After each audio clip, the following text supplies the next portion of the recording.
That one's stripped, so I'm going for the next one up on the bracket.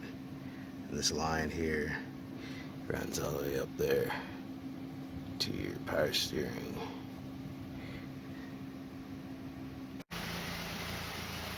So where we at, we took out the 3 bolts and this union bolt coming in underneath this AC line, and kind of using your wrench, open that up. I use a series of short socket and then the 14s go in there and pop them out. That pretty much got me to where we are now. So the issue we're having is the return line. Kind of see the connector or the clip there. It's falling apart. Probably can't see it, but it's all chipped up from me trying to pull it off using pliers, you know, flat screwdriver trying to get it off. I wasn't able to get this off either, so I'm going to take this off on the bench. Huh? Sorry, puppy duties. So what we're going to do here on this one, I don't recommend you guys do it, but I'm going to break it and then we'll replace it later. I don't, as you can see, no longer have a ride and there's no wheels, so we're here for this portion of the video. So we're going to get that later on, but let's get this thing out. This thing refuses to come off nicely, and it's chipping off like old brittle plastic anyhow. Well, I wanted to do it on camera, but I don't have enough room to hold it to camera. Hold on. All right, need my hands to hold this rather than the camera, and look at that, popped off.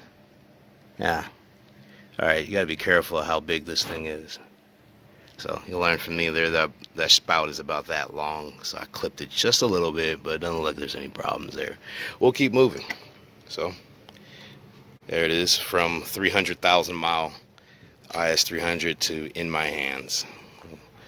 We'll find out if this thing leaks. I got a rebuild kit for it.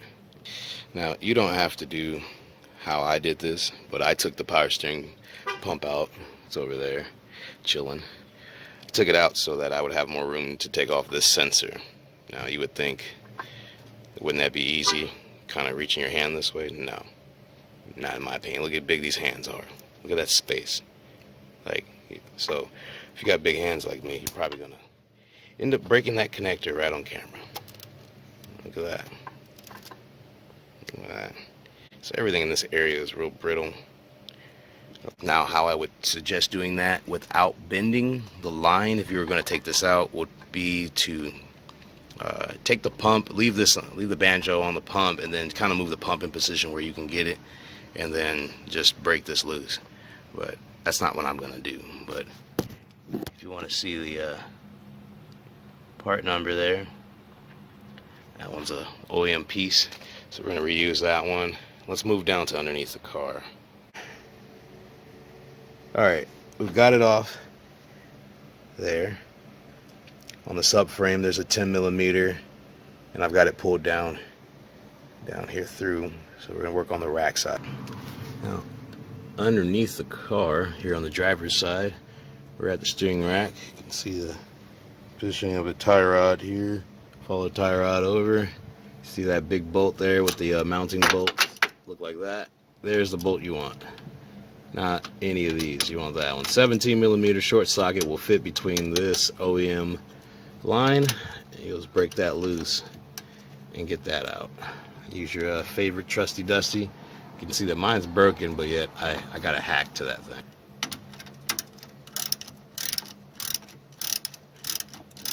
Now, normally there would be fluid gushing out of here and you'd have a mess all over your driveway. But as you can see, my car had a leak and leaked it all out. So you can see the line there. Like I say, once you get all those bolts out, you should be free to maneuver this thing out. Now, the correct way to move it out is not over the subframe, but behind the subframe. So I'm going to feed this back out, and we'll have that done.